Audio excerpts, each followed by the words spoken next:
Mic check, 1, 2, 3, 4, 5. Okay.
Shooting occurred.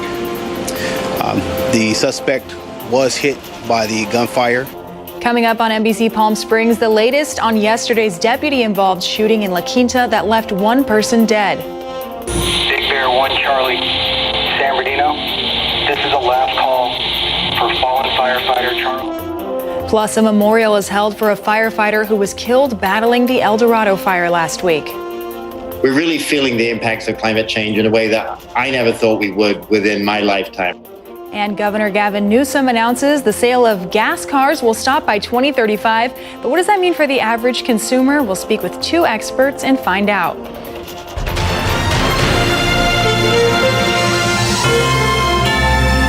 This is NBC Palm Springs. Good evening. Thank you for joining us. I'm Olivia Sandusky.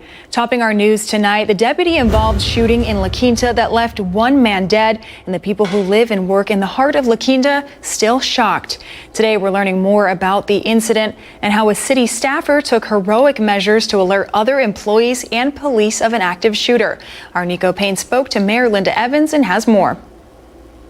This was an isolated incident, is what they've determined thus far. And the target or focus was not City Hall. Sheriffs and police rushed to City Hall in La Quinta Thursday afternoon after they received a call reporting a man with a gun in the courtyard. We did not hear any shootings. We didn't hear nothing. We just saw a bunch of cop cars rushing over here. Some cops going that way, some cops going towards City Hall. When officers arrived on scene, the suspect aimed his weapon in their direction. At that time, the deputy-involved shooting occurred. The suspect was hit by the gunfire. Life-saving efforts were performed, but the suspect later died at the hospital. And now we're learning what took place moments before the shooting and what one person did that probably saved lives. We had one of our employees that was returning from lunch and had parked his car in the north parking lot, which is right along Calle Tampico, and proceeded to walk towards one of the entrances to City Hall and had heard a voice that was catching his attention. And when he turned around, he saw the gunman with what looked like a rifle in his hand. That employee quickly noticed what was happening and calmly alerted staff. He kind of stopped and looked at him, and then he continued his stride towards the entrance of City Hall and keyed himself in and quickly locked the door behind him and alerted the two officers that happened to be at the substation right there at City Hall, and then immediately activated through employee communications a preparation for the active shooter protocols. For NBC Palm Springs, Nico Payne. Service firefighter Charles Edward Morton, who died while battling the El Dorado fire. Morton's family was flanked by saluting first responders as they arrived for that memorial. The 39-year-old firefighter was killed September 17th. Morton spent 14 years with the Forest Service, starting in 2006 with the Truckee Interagency Hotshots on the Tahoe National Forest. The El Dorado fire has burned nearly 23,000 acres. It's 81% contained. Tony Shin has the latest. Fellow heroes preparing to say goodbye to Charles Edward Morton, or Charlie as he was best known. Walking with family members, fiancée Monica Tapia carries Charlie's urn into Rock Church in San Bernardino. Charlie, a 39-year-old crew boss for the elite firefighting team Big Bear Hotshots, tragically died last week while fighting the El Dorado fire. Charlie was a real human being. He was up front, and he had a very big heart. Charlie had been a firefighter for 18 years, spending most of his honorable career with the U.S. Forest Service. At the Forest Service, we are dedicated to caring for the land and serving people. And Charlie showed us what service truly means. During a heartfelt speech, Charlie's fiancée talked about the first time they communicated via cell phone after a mutual friend connected them. And my phone goes off and it's a number I don't recognize. I open it up and it says, "Hello, I heard you were the woman of my dreams." Monica also talked about their everlasting love for each other and Charlie's love for the men and women who risked their lives fighting on the fire lines. No mountain, no accident, no wildfire can take away the love that Charlie gave me. He loved being a hotshot firefighter. He loved being out in the wilderness. He loved his mountain. Big Bear 1 Charlie, San Bernardino. This is a last call for fallen firefighter Charles. The funeral for firefighter Morton comes as we learn more about a missing firefighter in Big Bear. Carlos Alexander Baltazar was reported missing yesterday. California Highway Patrol found his vehicle Sunday on Highway 18 and Delta Avenue. Baltazar is part of the U.S. Forest Service Interagency Hotshot crew and was off duty at the time, not in the area of the El Dorado fire. Federal authorities are now investigating one of the biggest wildfires in LA County history. The 113,000-acre Bobcat fire may have been sparked by Southern California Edison's utility equipment. SCE has been blamed for wildfires in the past. Last November, it agreed to pay $360 million to settle lawsuits over fires. And a massive wildfire burning in Central California makes history. Fire officials say the Creek Fire is now the largest single wildfire the state has ever seen. More than 291,000 acres have burned in Fresno and Madera County. Hundreds of homes have been lost. It's only 34% contained. A brush fire in Coachella burned about 3 acres along State Route 86. The fire was reported yesterday afternoon. It was put out 3 hours later. There's no word yet on that cause. We'll take a live look now from our Agua Caliente casino cam as we welcome in the first weekend of fall. We'll check in with NBC Palm Springs' Taylor Martinez with a look at your forecast.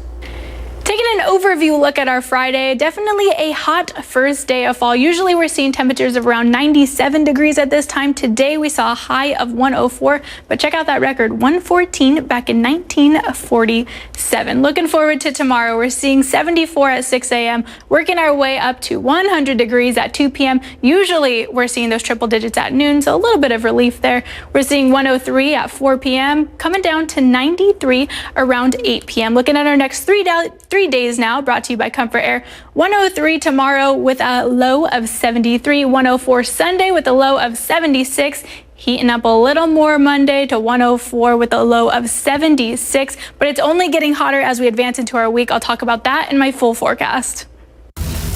Coronavirus coverage brought to you by East Valley COVID-19 testing site, serving residents of eastern Coachella Valley. Let's take a look at the latest COVID-19 numbers for Riverside County and the entire Coachella Valley. There are 295 new cases here in Riverside County, 52 of those from our valley, 10 new deaths in the county, 1 here in the Coachella Valley. A new study shows young children have the lowest risk of contracting coronavirus. Scientists in the UK reviewed data from over 300,000 kids, teens, and adults. They found kids under the age of 10 were 48% less likely to become infected than those over 20. Adolescents had similar infection rates as adults. However, it's not clear whether children transmit the virus less frequently than adults do. More research is pointing to a racial gap when it comes to COVID infections. A new study shows Black and Hispanic patients were more likely to test positive for the illness than their white peers. They were also more likely to have multiple underlying conditions, but researchers say the survival rates of minority patients were just as good as white patients when those underlying illnesses were accounted for. Castelli's, the Italian restaurant in Palm Desert, has been a favorite of locals and celebrities for years. But the owner of the restaurant says the city has not kept their promises to fix the alley behind his business. Our Kitty Alvarado looked into this and has more in our tonight's You Ask, We Investigate report. Michael Castelli takes great pride in his restaurant that bears his last name. It's been a Palm Desert institution for over 3 decades. Kurt Russell, Sam Elliott. Over here we have Joe Pesci. Locals and celebrities love it. Everybody, it's anybody that comes in this desert comes to this restaurant. Over the years, he's worked hard to transform the restaurant into something the city can be proud of. In 1993, the city gave me a permit to go further out on the dirt and do my kitchen. He says each time he's made improvements, this is my dining room. The city makes him go above and beyond, like in 2003. Before I could get the permit, I had to buy a lot across the alleyway for parking, which I did. The reason the city gave? Because we are going to beautify and put a road back here. Entrances will be in the back on this nice roadway which connects through the city. He's kept his end of the bargain, but he's still waiting on the city. It's been 33 years. I've had broken promises, false hopes. Every time I added on to my building, the city told me to architecturally make it beautiful because you were going to beautify the alley. That was in 1988. He says it's not just a dusty eyesore. The tight space makes it dangerous. I'm begging the city to address this. Finally, during this week's city council meeting, his voice was heard. Yes, Mr. Castelli. Okay, great. I just want to say thank you to the mayor for getting this on the agenda today. And he hopes that after 33 years of him doing right by the city and the countless people who love his restaurant, the city does right by him. I feel there's a glimmer of hope. Of all the broken promises, I see a little light that the city is going to do something this time. In Palm Desert, Kitty Alvarado, NBC Palm Springs.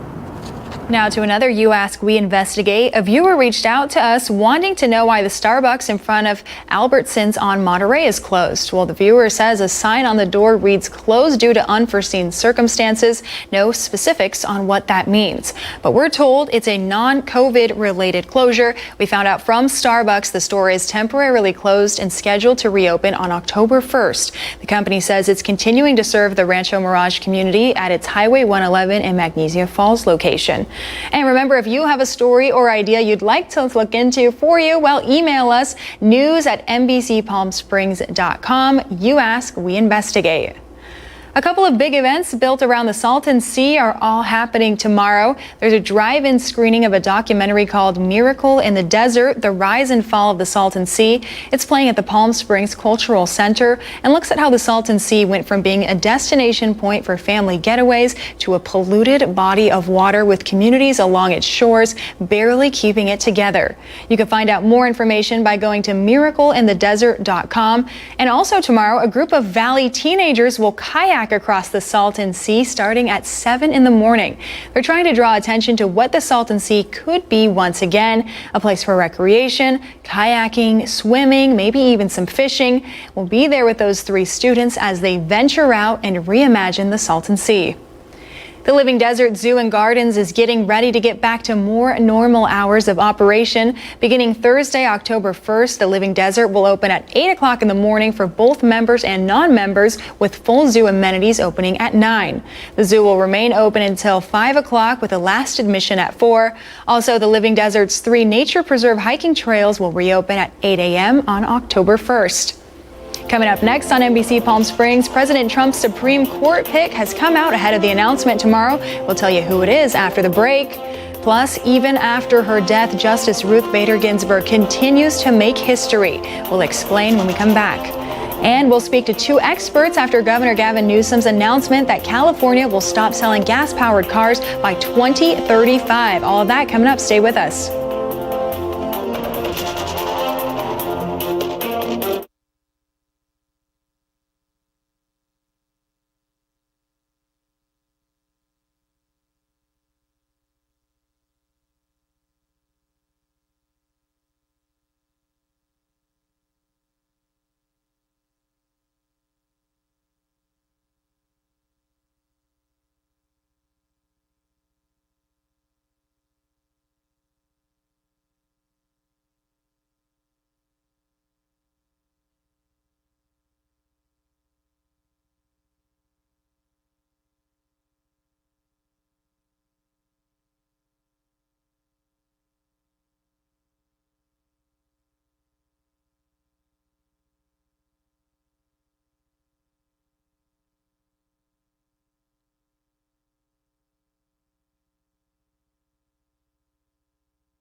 A day before President Trump is set to name his pick to replace Ruth Bader Ginsburg on the Supreme Court, NBC News has learned who the president has settled on. It's federal judge Amy Coney Barrett. But neither the president nor Judge Barrett would publicly confirm the news tonight. NBC's Chris Pallone has more. Judge Amy Coney Barrett ignored reporters' shouted questions as she arrived home Friday night in South Bend, Indiana. NBC News has learned President Trump plans to nominate Barrett to replace Justice Ruth Bader Ginsburg on the Supreme Court. The official announcement expected Saturday evening at the White House. Is that what they're telling you? You're going to find out. You're going to find out tomorrow. You'll find out tomorrow. The president played coy as he took questions from reporters Friday evening, and while at a campaign rally in Virginia Friday night. Tomorrow, I think, is going to be a big day. 5 o'clock tomorrow at the White House. We're going to be naming the nominee. Hopefully, we'll be on that court for 50 years. 50.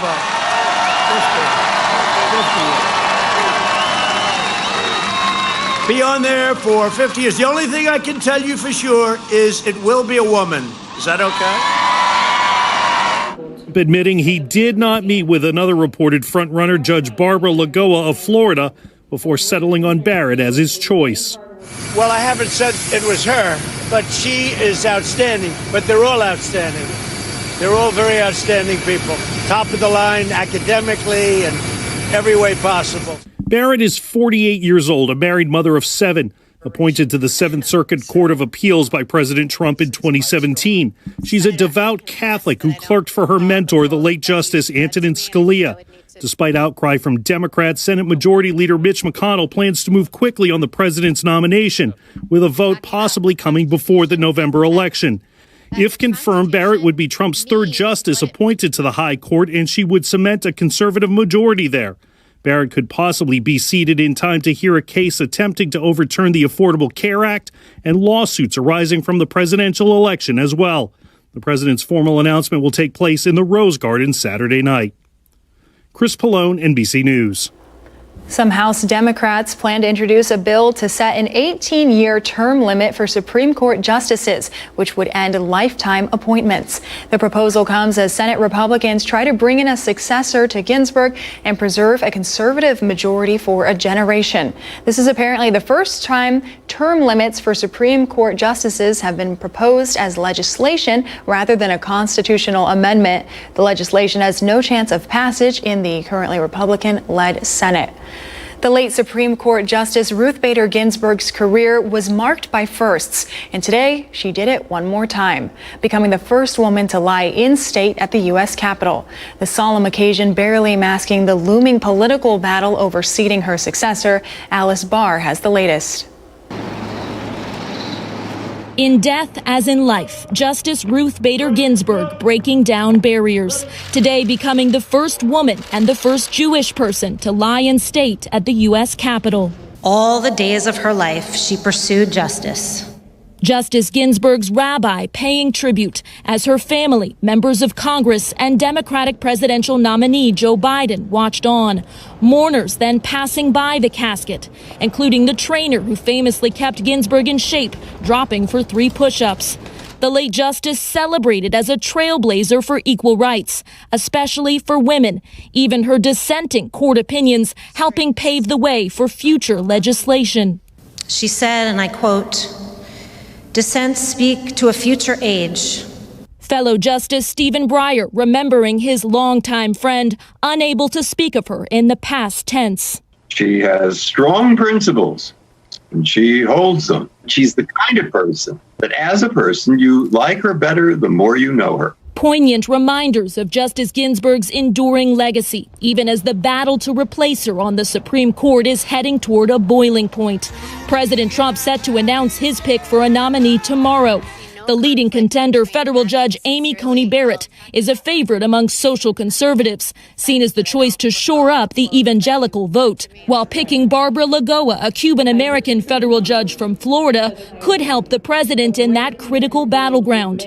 Ready, stop. And as he weighs the high court's next female justice, women of Congress lined the Capitol steps for a final farewell to the court's longest-serving woman, honoring her contributions to history and now her place in history. In Washington, Alice Barr, NBC News. We're taking a live look now at our Agua Caliente Casino, Kim. A nice Friday night out there. After the break, Taylor will have your full forecast. Stay with us.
Live look now from our Walter Clark Highway 111 cam as we inch closer and closer to another warm weekend here across the Coachella Valley. We'll send things over to Taylor Martinez with a look at your full forecast. Taylor Martinez in for Mike Everett today. You can catch him on Sunday after our post-game show. But let's get right to the numbers. Usually this time we're seeing temperatures of around 97 degrees. Today we saw a high of 104, so definitely a hot and dry start to our fall. And the winds are not really helping with that. We're not getting much of a breeze, only those normal little gusts that we would typically see during this time. Across our radar right now, I'm not tracking much, definitely just sticking with the hot and dry conditions this weekend, and that's a trend throughout much of Southern California. And for much of the Southwest, dry and warm conditions everywhere. You can see lots of red here. Definitely going to be a hot weekend for everyone. Looking forward to tomorrow, 74 at 6 a.m., working our way up to 100 degrees at 2 p.m. Usually we see those triple-digit heats around noon, so a little bit of relief there, right? We're coming down to 93 degrees at 8 a.m. Highs across the Coachella Valley tomorrow. We're seeing 103 in Thousand Palms, Indio, and Palm Springs, 104 in Palm Desert, 97 out in Cabazon, 76 up in Big Bear. Nice day to get to the lake there. 95 in Joshua Tree. Looking forward to Sunday, 95 sticking with in Joshua Tree, 104 in Thousand Palms, Indio, Palm Desert, and Palm Springs, 76 out in Big Bear, 95 in Banning. Now taking a look at our next 7 days, brought to you by Comfort Air. As I've been saying, 103 tomorrow, low of 73. Sunday and Monday, we're seeing 104. Tuesday, 105. Wednesday, 107. Really heating up into next weekend with 109 both Thursday and Friday, with those lows staying in the mid to high 70s all week.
NBC Palm Springs Sports Desk, brought to you by Agua Caliente Casinos. We have your game. It's time. Let's push play. Welcome back. I'm Brandy Flores. So you know it's time to check on our sports headlines. It's Game 5 of the Eastern Conference Finals, and Miami started out this game very strong, but it seems as if the 2 game delays messed with their mojo a bit because the Celtics came back in the third quarter to take the lead, and they ran with it. Boston refuses to leave the bubble just yet. The final score would be 121-108, and Miami is only leading the series 3-2 now. Game 1 of the Padres-Giants doubleheader has finished. The Giants beat the Padres 5-4. The Padres jumped ahead early in the second inning, but thanks to a couple of home runs by the Giants, including 4 earned runs in the fourth inning, the Giants managed to maintain their lead and win this first game. Game 2 is currently underway. Padres are up now 3-2. The Dodgers-Angels game is currently in the 6th inning. Dodgers just took the lead. It's 6-5. And in other Dodgers news, Mookie Betts has the top-selling jersey in the major leagues this season. Mookie's jersey is the first Dodgers uniform to top the list since the MLB started releasing sales rankings in 2010. The Mountain West Conference announced their return to football plan. On Thursday, league presidents voted to start the fall season on October 24th, which comes 6 weeks after they voted to postpone the season due to concerns of COVID-19 and player safety. The 8-game football season will culminate with the Mountain West Championship on December 19th. According to the reports, the conference is close to finalizing an agreement for daily rapid antigen testing. Already repeatedly trimmed crowd sizes for the French Open have been reduced again ahead of play starting this weekend to only 1,000 spectators per day because of the worsening coronavirus epidemic in Paris. The new limit, reduced from 5,000 per day, was announced by France's prime minister. His office says the reduction relates only to spectators, not to players, coaches, organizers, and others working at the Roland Garros. That does it for sports. We'll be right back.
Tonight, we have new details about a deputy-involved shooting in La Quinta. A man was in the courtyard of City Hall with a gun, and when officers arrived, he pointed the gun at them. Deputies then shot the man. Life-saving efforts were performed, but the suspect later died at the hospital. Tonight, we're learning how a city staffer took heroic measures to alert other employees and police of that active shooter. We had one of our employees that was returning from lunch, And when he turned around, he saw the gunman with what looked like a rifle in his hand. He kind of stopped and looked at him, and then he continued his stride towards the entrance of City Hall and keyed himself in and quickly locked the door behind him and alerted the 2 officers that happened to be at the substation right there at City Hall, and then immediately activated through employee communications in preparation for the active shooter protocols. Officials say this was an isolated incident in what they've determined thus far, and the target or focus was not City Hall. Castelli's, the Italian restaurant in Palm Desert, has been a favorite of locals and celebrities over the years, but the owner of the restaurant says the city has not kept their promises to fix the alley behind his business. On multiple occasions, he has spent money on repairs or additions, hoping the city would keep up their end of the bargain. I'm begging the city to address this. It's been 33 years. I've had broken promises, false hopes. Every time I added on to my building, the city told me to architecturally make it beautiful because you were going to beautify the alley. That was in 1988. Castelli did speak at this week's city council meeting and afterwards says he's hopeful the city will finally take action this time around. For the first time since a grand jury ruled no Louisville police officer would be directly charged in Breonna Taylor's death, her family is speaking publicly about that decision as the city now braces for another weekend of protests. Jay Gray has details. Night and day. Say her name! Her name echoes from Louisville across the country. But Breonna Taylor's family and attorneys say it still hasn't been heard by Kentucky Attorney General Daniel Cameron. Did he present any evidence on Breonna Taylor's behalf? For the first time since a grand jury decision that no Louisville police officer will be directly charged in Taylor's death, her family is speaking out. We're standing with you. Taylor's mother, overcome with emotion, her sister, Breonna's aunt, reading her statement. I was reassured Wednesday of why I have no faith in the legal system, in the police, in the law that are not made to protect us black and brown people. As they demand transparency in the case. Release the transcripts! Release the transcripts! The attorney for John Mattingly released this video from the scene. I'm gonna grab his legs, put him in the trunk. Put him in the trunk. Just after the Louisville police officer was shot by Taylor's boyfriend during the raid.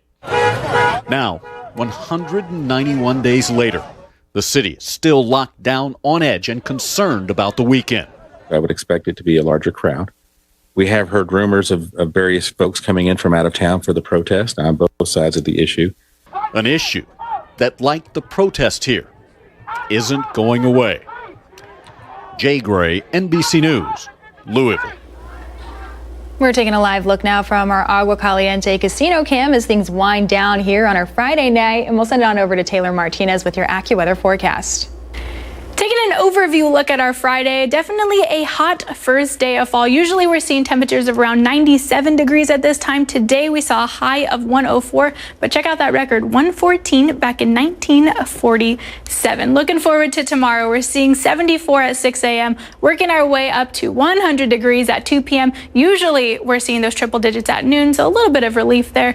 We're seeing 103 at 4 p.m., coming down to 93 around 8 p.m. Looking at our next 3 days now, brought to you by Comfort Air. 103 tomorrow with a low of 73, 104 Sunday with a low of 76, heating up a little more Monday to 104 with a low of 76, but it's only getting hotter as we advance into our week. I'll talk about that in my full forecast. Joining us now, we have two guests tonight. One is Jared Blumenfeld. He's the Secretary of Environmental Protection here in California. And as we've heard, Governor Newsom has made a big announcement when it comes to internal combustion engines, phasing those out by 2035. Jared, I want to just start with you and ask, why is this so important for the state of California? Hi, Olivia.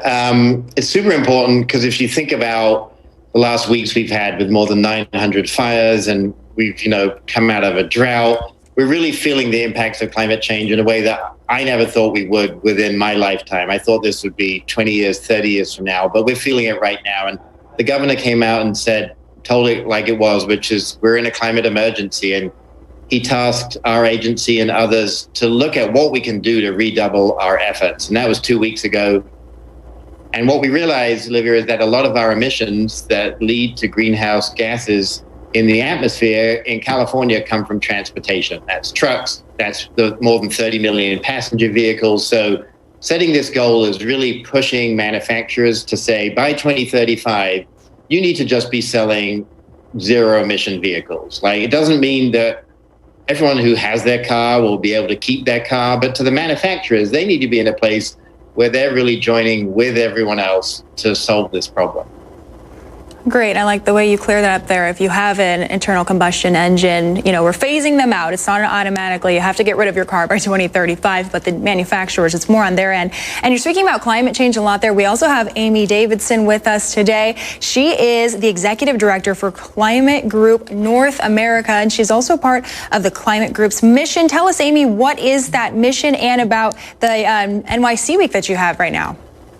No, thank you so much, Olivia, and thank you, Jared, and congratulations to California, definitely. The Climate Group, we're an international not-for-profit, and our mission is really to drive climate action fast. I mean, as Jared said, no one really thought that the devastation and impacts of climate change were going to happen as quickly as they are, but they are. We know we're in a climate emergency, and we need to cut greenhouse gas emissions or carbon pollution in half by the end of this decade, and then get to net zero by 2050.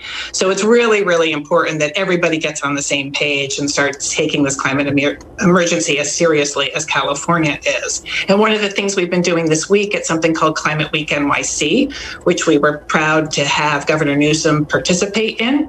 But it's a gathering of basically businesses and subnational governments who come together each year, as well as other organizations, each year when the UN General Assembly meets in New York City, to really raise ambition and to keep climate at the top of the agenda, at the top of the international agenda. It is that important, and it has to be addressed. So we bring everybody together to showcase the actions that are already happening that are not only good for the climate, they're good for the economy, and they're better for our health.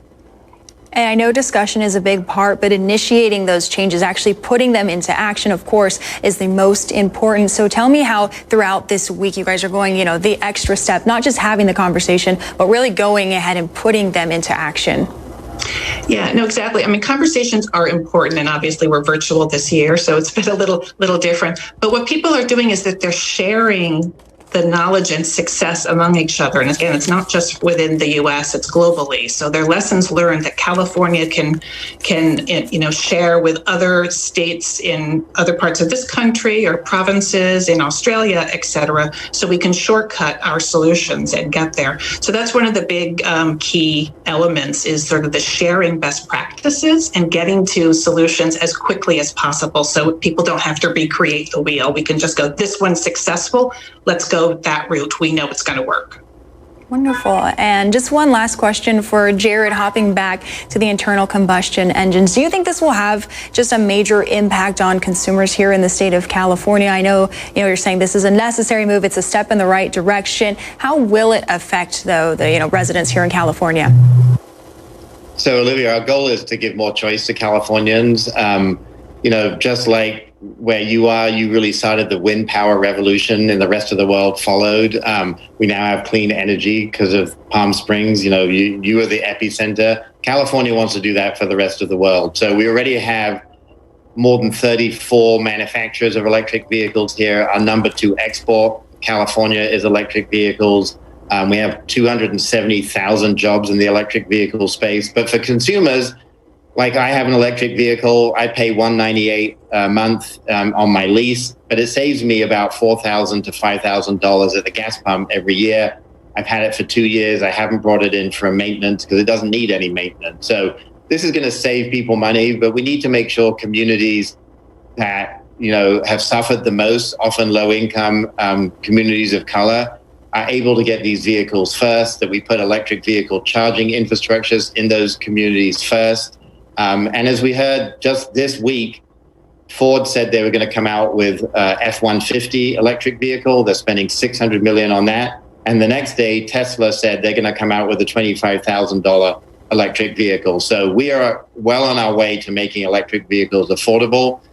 this is the future. California is always where the future happens first, and we want to make sure consumers get the benefit of that. And it's not just climate change, it's also all the other pollutants that come out of our cars that cause asthma and respiratory problems. We want to make those things in our rearview mirror.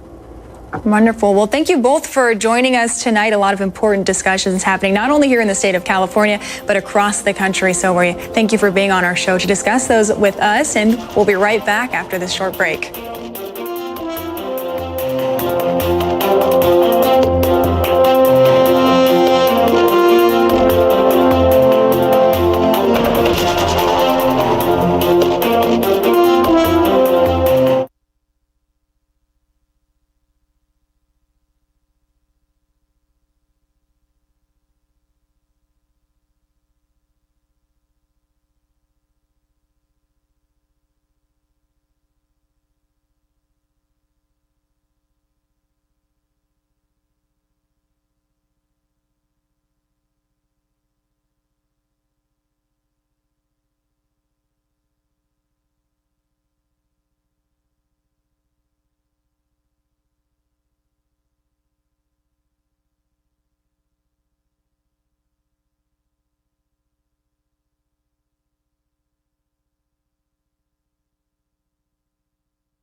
Wealthy countries, including the U.S., are already buying up millions of doses of coronavirus vaccines.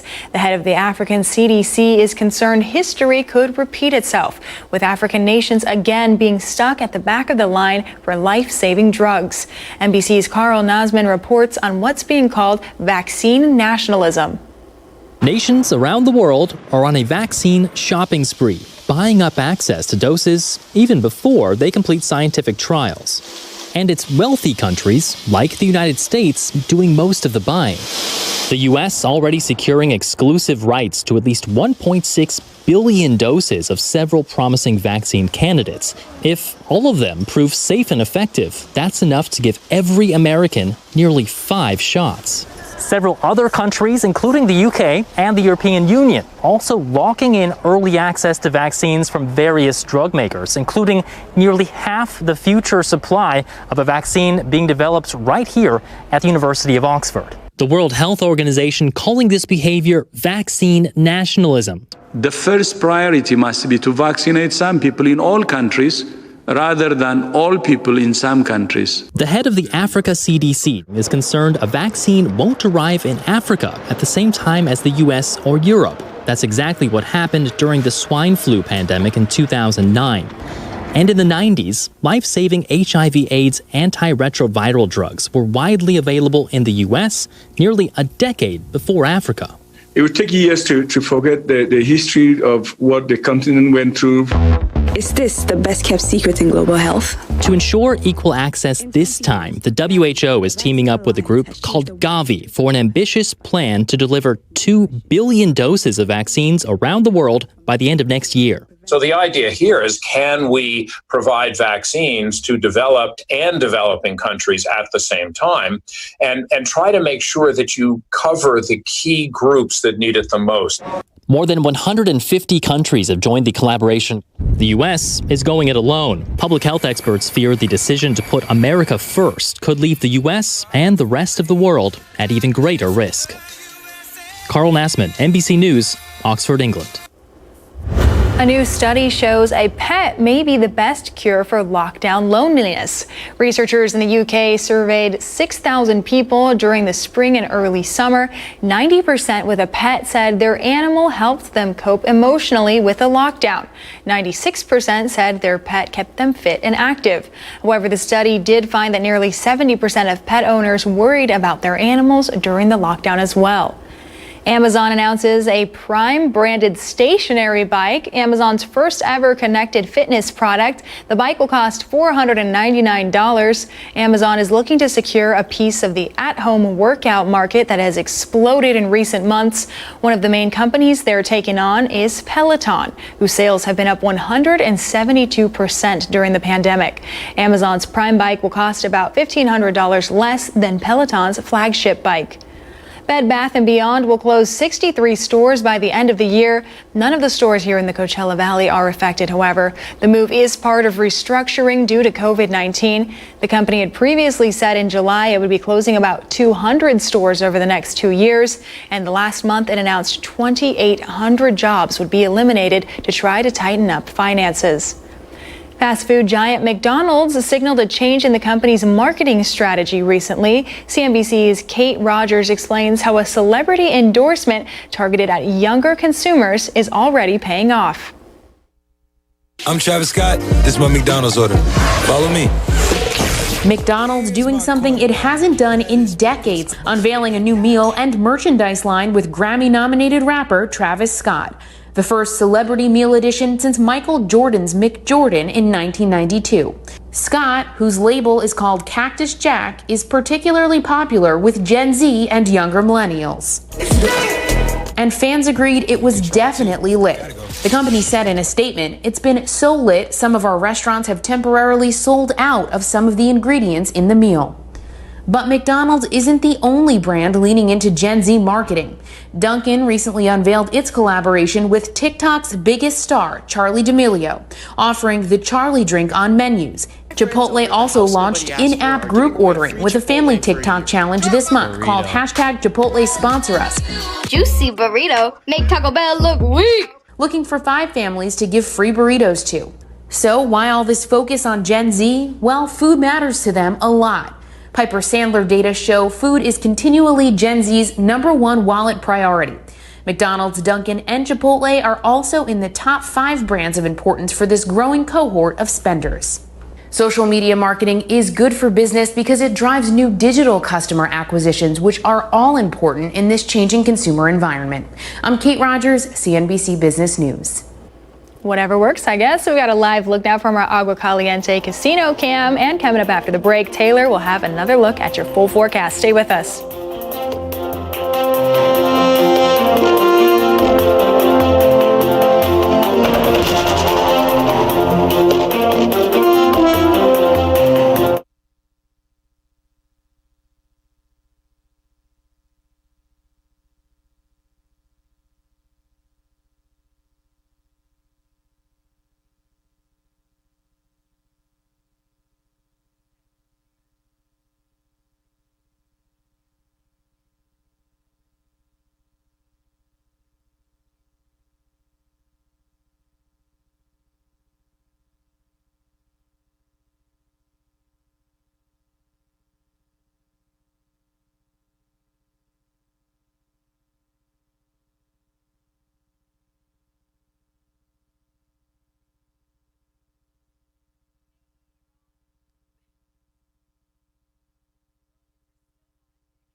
Let's take a live look now from our Walter Clark Highway 111 cam as we start to enter the first weekend here of fall of 2020. I am ready from a little break from this heat. We'll send it over to Taylor Martinez to see if that's going to happen. Taylor.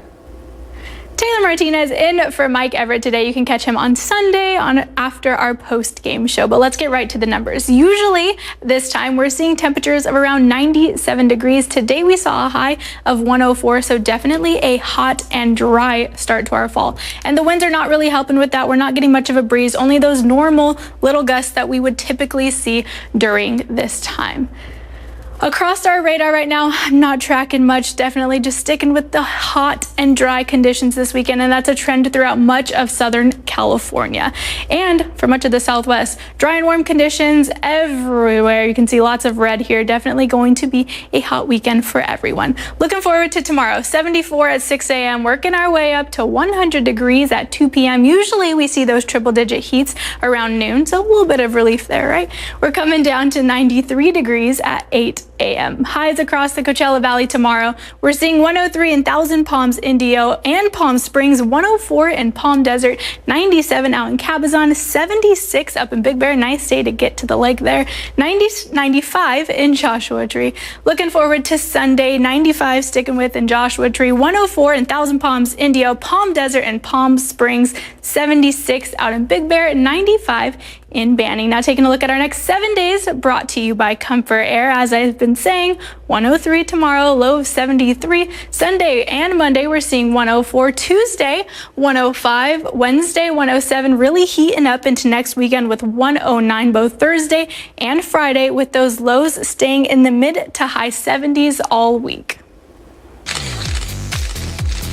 In tonight's Showbiz Report, if you're curious about what movies are in theaters, streaming, and on demand, Manny the Movie Guy has all your answers.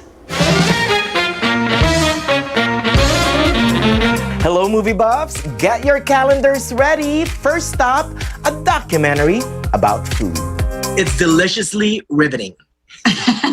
Thank you, Manny. Filmmaker Laura Gabbert documents Chef Yotam Ottolenghi as he prepares to bring the sumptuous desserts of Versailles to the Metropolitan Museum of Art.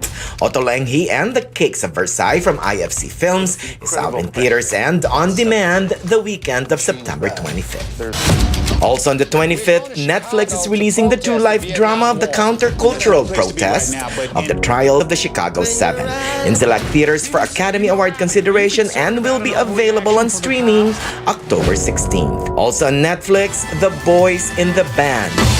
Mary, take me home. This is a remake of the seminal LGBTQ film featuring real-life out gay actors. The affecting drama streams on September 30th. Well, I wrote the movie because of Craig. Kathy Lee Gifford wrote the script for Then Came You.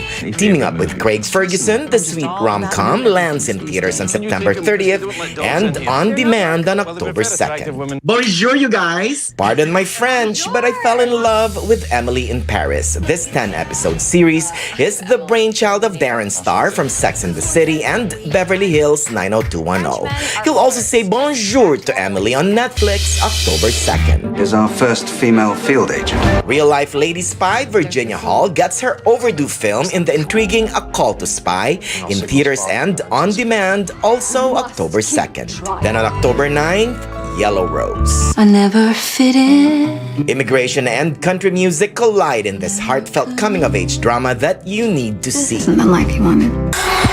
And just in time for Halloween, Amazon teams up with Blumhouse to release 4 scary flicks in October, beginning with A Lie and Black Box on the 6th, and Evil Eye and Nocturne on the 13th. And Hulu is not far behind.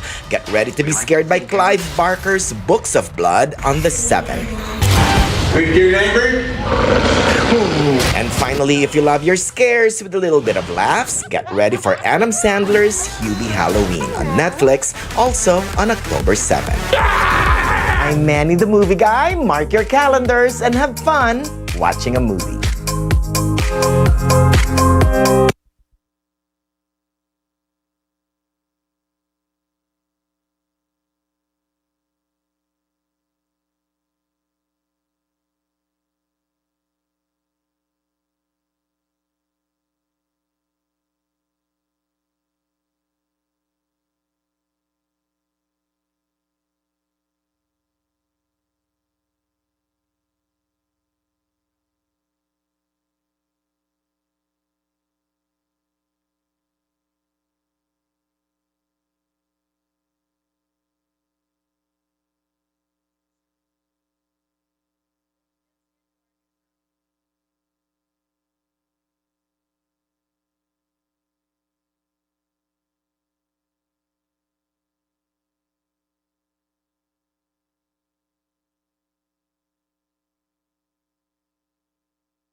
If you're ready to kind of just skip ahead to the holidays here, I think this might help you out. Nestle Toll House is bringing back 3 limited edition fan favorites just in time for the holidays. Holiday chocolate chip cookie dough that has red and green Christmas sprinkles in it. How fun. Peppermint filled baking truffles featuring a chocolate shell and a minty center. And M&M's mini holiday cookie dough. That's all sold at select retailers beginning next month, so you can jump into the holiday spirit starting in October. Thanks for joining us tonight for this later newscast. We'll be on again at 11. We'll see you then.